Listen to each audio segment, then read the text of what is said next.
Hey, we're Not Your Girlfriends, and you're listening to Rhino Radio.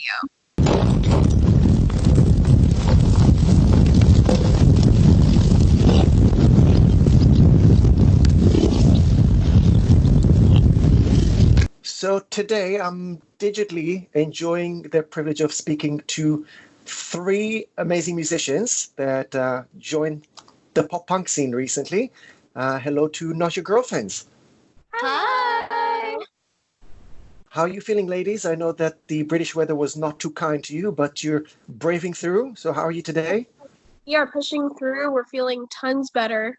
It's been great so far. And I want to talk about the most interesting thing about tour. I know that you love to prank the Bowling for Soup guys, and you took over their bus the last time you were with them. So what happened this time? Well, we sadly didn't get to take over their bus. I mean, maybe we'll still have a chance to by the end of this tour. Well, actually, I don't know if this is a prank, but I got to use Jared's guitar the first day of the tour, his Texas guitar, because our guitars were lost in Boston because they were checked, all of our checked bags the first day. So I don't know if that was a prank, but I kind of stole his guitar, so it was a surprise, nonetheless. Yeah. Is there any retaliation from the Bowling for Soup party? No, they were totally all for it. Okay, I have to agree that after you took over the bus, it looked much better. So did they like it as well? Yeah, they did. They actually did. They loved the blankets and the pillows, and they were all snuggly.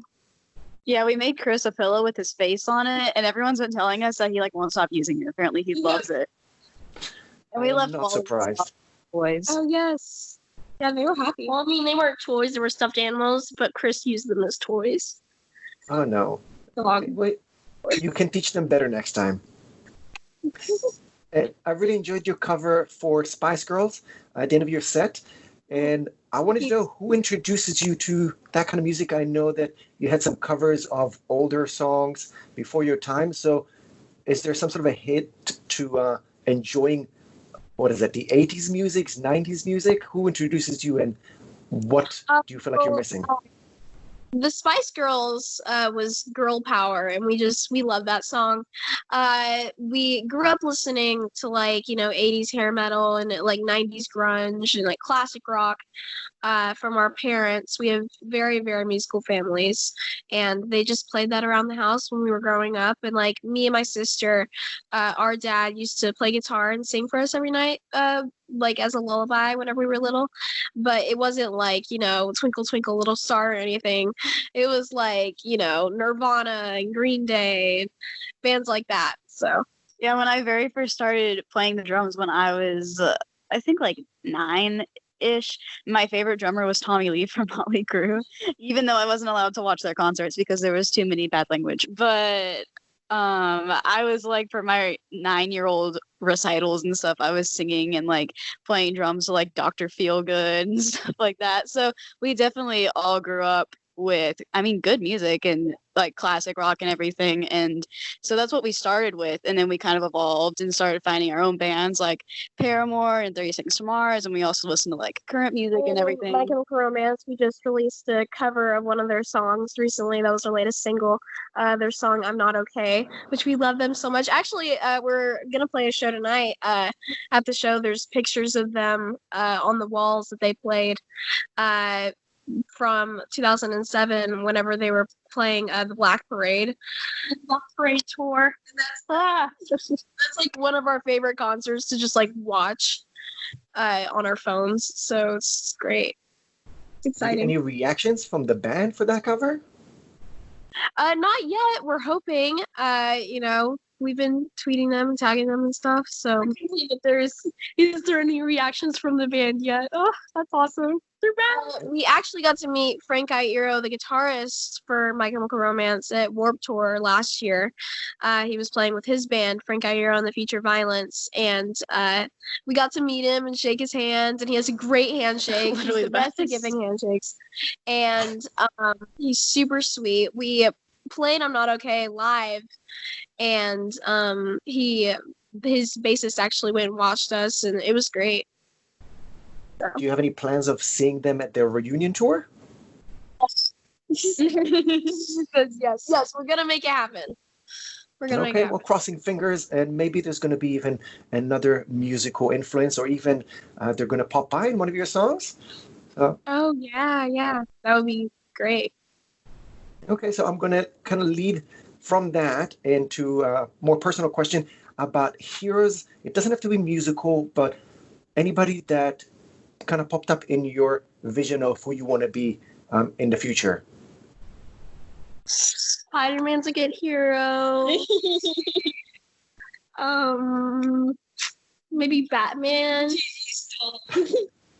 It doesn't have to be fictional. Anybody, Yeah, musical. You're just going to be Batman. Batman, definitely. No, Okay, I think I love Haley Williams, Gwen Stefani. What I love about Gwen Stefani is she's also very involved in the fashion world, which is something that I definitely want to pursue whenever I get older, along with music. What? And Gerard Way from My Chemical Romance. Lots. Jarrett Reddick from Bowling for Soup. She's stealing all mine. Yeah, I love Haley Williams, Dave Grohl, because he's just in everything. And Jared Leto would be really cool because he's such a great actor while doing music at the same time. So that's probably mine. Gigi got some other people? I agree with both of you guys. There you go. That's All right. great role models. I definitely agree with all of them. And can we talk about challenges? Was there a specific time in your career that you felt like something is challenging you, and how did you deal with it? We were sick at the beginning of the tour and almost dying, but that was a challenge, and we made it through, and now we're better. But no, other challenges too. Starting out the band, being young girls, people underestimated us a lot, and people could be very patronizing. So at our first couple of gigs, like the sound guys would like ask us if we're gonna lip sync, or like if we needed help adjusting our mic, and like would tell us like, not on this tour, but make sure you speak up, sweetie, so everyone can hear you and stuff. And so one day I actually got like super mad, and so I went in my car and I just like ranted into my phone, and all of that rant turned into our song "No One Asked You Anyway," which is all about that. So I have a feeling that sarcasm kind of helps you reply to some of those people. Yes, for sure. Definitely. Yes. I would love to watch a video of you reacting to all those mean people. We're usually like, oh, okay, thank you. Yeah, we're very polite in person, and then you get in the car and it's a different story. Especially like those times, our first song was like "Misery Business" by Paramore and stuff like that. Mm-hmm. So it was like we just came right out of the gate, like rocking. You could see their facial expressions just completely change. And can we talk about the future of your music? Is there a specific topic that you would like to tackle with your music? We definitely want to keep emphasizing on that and the girl power. We're actually going to have a single and music video come out in a couple of weeks. And that one's also kind of, in your face, girl powery. So, yeah, you guys should be on the lookout for that. Can we talk about future releases already? About another EP or the album? We're working on it. We're gonna be in the studio right whenever we get home, and we'll see what happens. Okay, keep us posted. For sure. And are you planning? I'm guessing that your parents are joining you just to keep you company. Yeah, sure. They're having fun too. Okay, are they doing their job in adding some embarrassing moments to tour? No, they're not doing their job. Oh, no.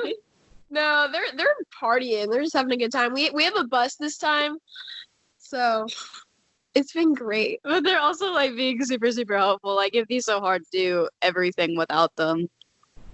No, like my dad's like, he helps with my guitar, and Maren's dad helps with their drums. And yeah. Yeah, we say that our dads are the hardest working techs on the entire tour. We love them so much. So shout out to tour parents. Yeah. I want to confront you with a rumor. Okay, I was searching online, and it's a very relevant and current rumor about you really disliking Valentine's. Is that true? No, no, actually, my boyfriend came with me on tour this time because it's Valentine's Day, and me and him like Valentine's Day. I don't have a boyfriend, but I dyed my hair pink and red for Valentine's Day, but I hate it. Oh, no, that's sarcastic. Valentine's Day is good.